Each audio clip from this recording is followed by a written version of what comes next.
Hello, and welcome to ADCES's podcast, The Huddle, Conversations with the Diabetes Care Team. In each episode, we speak with guests from across the diabetes care space to bring you perspectives, issues, and updates that elevate your role, inform your practice, and ignite your passion. If you enjoy The Huddle, please take a minute to rate and review the show on Apple Podcasts. I'm Kirsten Yale, Research Manager at the Association of Diabetes Care and Education Specialists. Today, we're discussing how healthcare professionals can make their time with patients more meaningful and impactful through clear communication. Professor Catherine Bernard-Kelly is a chartered health psychologist in the UK, specializing in the psychosocial impact and management of diabetes. She joins us to break down consultations and offers evidence-based tips for your practice. Catherine, welcome to The Huddle. Hey, thanks very much, Kirsten. I'm delighted to be here. Thank you so much for the invite. Well, we are so pleased to have you on for this conversation. And, I've been so lucky to hear a few of your talks about your work in outcomes research, especially that intersection in communication between healthcare provider and patient. And it's really made an impact on the diabetes care space in both technology use and patient outcomes. So I am super excited to see where this conversation goes. But, before we dive in, you have a really interesting path to how you became an outcomes researcher. And I would just love for you to introduce yourself to our listeners and share a little bit of your story. Yeah, so I'm now a professor of health psychology, but I didn't start with the traditional academic route. I went to Open University. So I left college and did a secretarial course and became a personal secretary to a consultant forensic psychiatrist in a secure unit of mentally ill criminals. And was absolutely fascinated by the psychologists who were able to help people change behavior without the use of any medication. And I just thought it was the most fascinating thing. So I went to Open University alongside working and having a small family and did a psychology degree and went from there. So it's really interesting to hear that, I think, because it sounds like you can really relate to people in a different way than somebody that went that traditional academic route. I think so. I think I'm very fortunate in that it's really helped me to understand a more broad perspective of the way that people live their lives and engage with healthcare and their health and the healthcare systems. It makes a lot of sense. So how did you get involved, or how did you take this dive into diabetes management in particular? So I did my master's degree at the University of Southampton. And my supervisor at the time had a list of projects that he needed to be done. And one of them was in patient professional communication at my local diabetes centre. But they needed a research assistant as well. So I was able to get paid a very small amount of money to be able to do this project and do it as my master's thesis. And it was absolutely fascinating. And I was just absolutely hooked with diabetes since then. You talked about communication and psychology. Which one of those kind of drives you more, or is it an equal thing? I think it's an equal thing because I think if we are not able to understand each other when we communicate, then we're not able to access what is in our mind in a meaningful way for the other person to understand and then be able to help. So I think they go hand in hand. Yeah, it almost sounds like one opens the door to another, maybe. Yeah, I think so. With that in mind, communication and psychology, what would you say are the challenges facing healthcare professionals today? Oh my gosh. So the challenges I think facing healthcare professionals are there is never enough time and they are very pressured. And I think because we live in a medical model of healthcare, we're not particularly good at matching that to the support of chronic conditions. So the medical model of healthcare works very, very well if you are in an accident, for example, or you need emergency surgery, or any of those traditional medical things. But it just doesn't work so well when the majority of the therapy that you need is actually behavioral. And it's very, very difficult. So the thing is with behavior change is that everybody thinks that it should be easy. And if you need to do it, then you just will, or you just should. But I think if each of us looked inside ourselves and thinks of a time when we've tried to do something differently, whether that be maybe drink less alcohol or lose some weight or have a little bit more physical activity in our lives, actually we'll remember it's really not that easy to do. And when you think you have to do it with a chronic condition such as diabetes every day for the rest of your life, then that can be very, very daunting and overwhelming. And I think the challenge is that every 3 or every 6 months or however often we come back to see our healthcare professional, we start to feel very judged because their focus on biomedical outcomes, such as HbA1c, for example, really doesn't fit with the challenges of living with diabetes.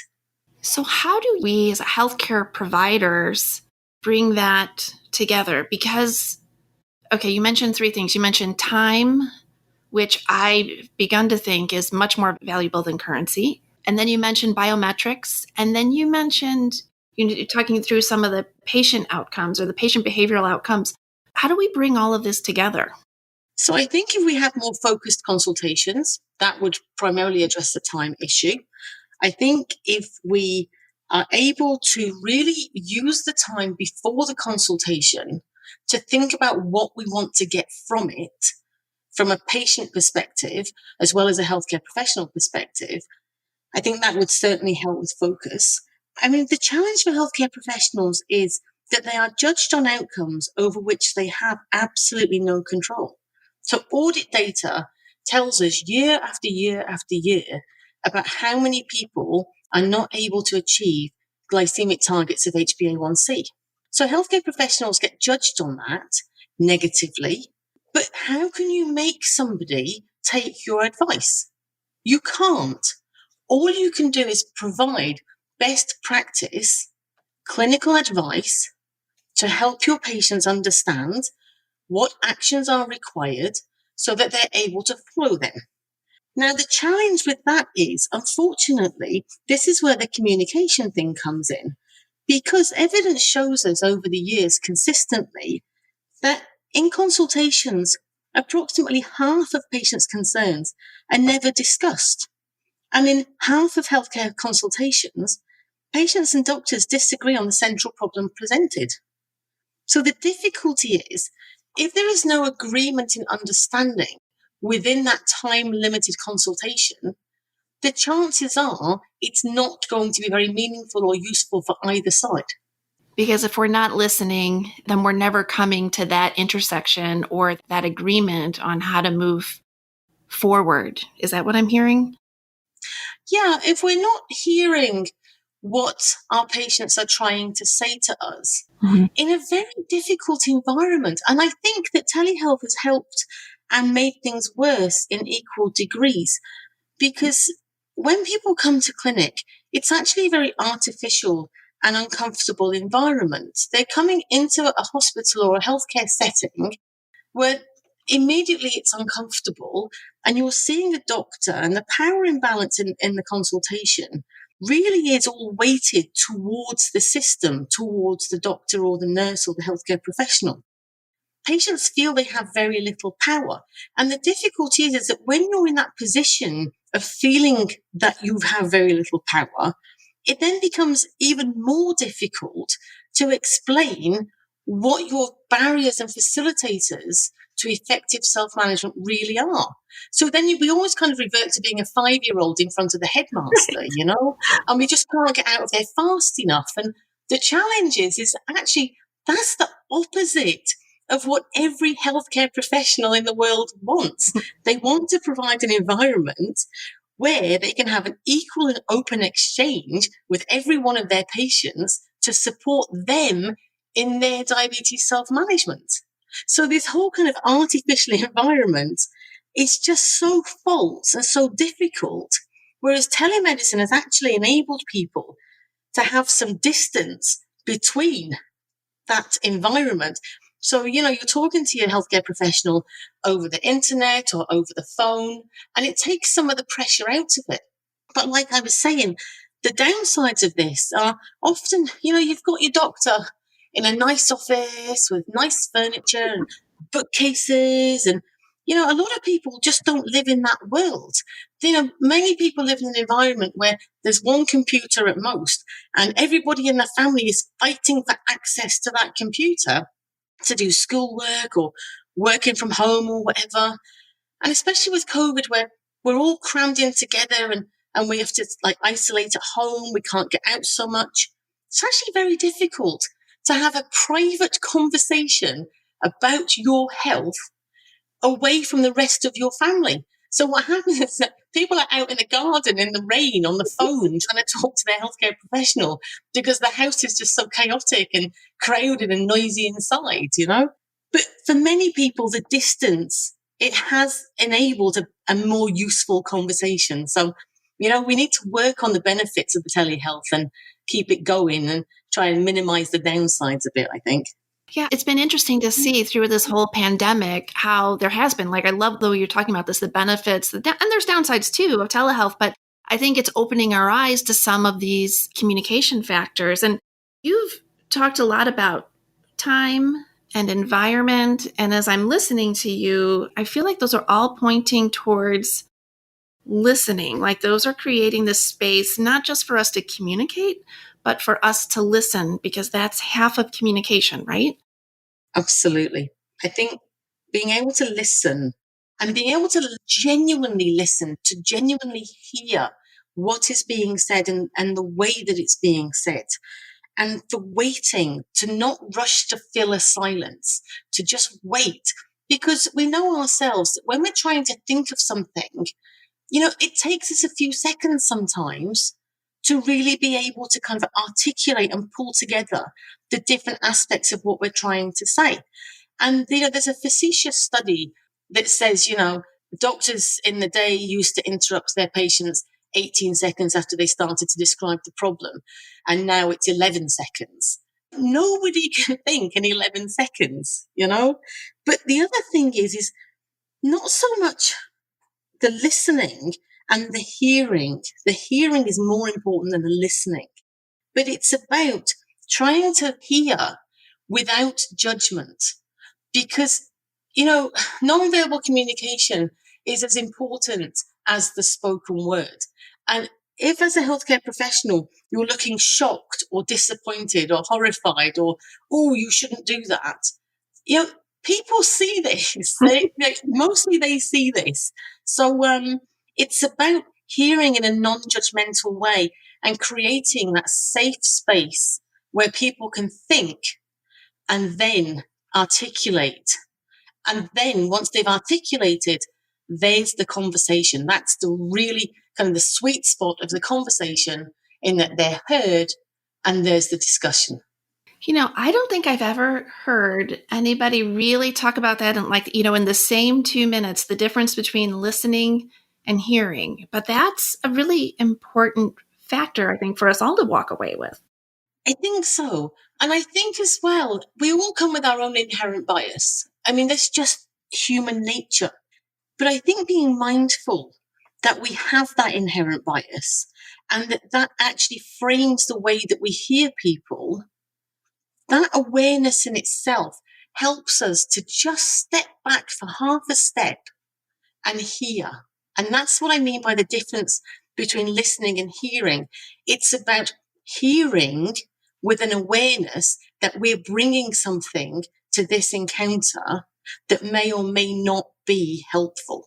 So I love that you bring up this point about inherent bias. It's something that I've heard over the past year over and over again, especially as we start talking about technology, which is one of the other areas that you specialize in and you've done a lot of research. So I would love to hear your thoughts on how we as healthcare providers can overcome these biases when we're working with people with diabetes.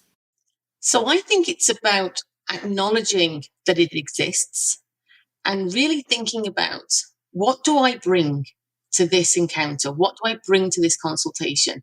I bring expertise, I bring experience, and I bring a willingness to help and support every single one of my patients as they come through the door. And we know that healthcare professionals do that. And I think healthcare professionals get a very hard time sometimes which is no wonder why burnout and distress is so high. Mhm. But I think having that acknowledgement and that understanding then helps us to really think about, well, what can I do differently? And Julia Lawton in University of Edinburgh has done some really interesting qualitative work over a few studies, actually. So I worked with her on the REPOSE study, insulin pumps versus structured education, a decade or so ago. And she interviewed healthcare professionals. So this was a randomized trial where the healthcare professionals didn't get a say in who was allocated an insulin pump. And when she interviewed them all afterwards, most of them said that they wouldn't have given an insulin pump to those patients, that they would have chosen different patients, that they didn't think they could cope with the demands of the pump. They didn't think that they would stick with the technology. There's a whole load of reasons given. And actually, they all did really, really well and benefited a lot, both biomedically and psychosocially, from that technology. And I think this is one of the dangers of inherent bias, is that if we're not aware of it and we don't acknowledge it, we're in danger of restricting healthcare and technologies artificially when there's really no good reason to do so. Would you say it's almost like we shouldn't be afraid of our biases, just knowing that, just admitting we all have biases, especially the older we get, we've had experiences that have created biases. So just not being afraid of admitting we have them. And you can't be a good bias. It's a good defense mechanism. They're there for a reason. We all have them. You're right. We all have them. And they're not all bad, you know? It's just being aware. It's this awareness of, what am I bringing? Am I bringing something that might be unhelpful at this time? Or maybe is this a time to just ask more questions than come up with answers? Because I think if we don't know, the safest approach and the most useful approach is just to keep asking questions about, how do you think that would fit into your everyday life? Have you thought about the different options? How did you weigh up the benefits and the downsides of these different options in the context of your life? What would happen if an alarm went off, for example, in a meeting or at the school gate, for example? How would that feel? What would that mean to you in terms of visibility of disease state? Just asking questions about, tell me about your life with diabetes. Tell me about how you manage diabetes. Tell me what are your unmet needs. And let's explore together how we can fill them. So I love what I heard you say in the past couple minutes about, what am I bringing? And it makes me think, okay, what am I bringing? But I'm 50%. If there's a conversation with two people, I'm only half the conversation, right? So understanding that, what is that other person bringing? And we're both coming together, bringing 50% of this exchange, right? Absolutely. So then that brings me to this question of, how can we prepare the people that we're working with to let them know that they are 50% of the conversation, they're important, creating that environment you're talking about, giving them the time? Is there some tips that you can provide that can prepare people to ask these questions?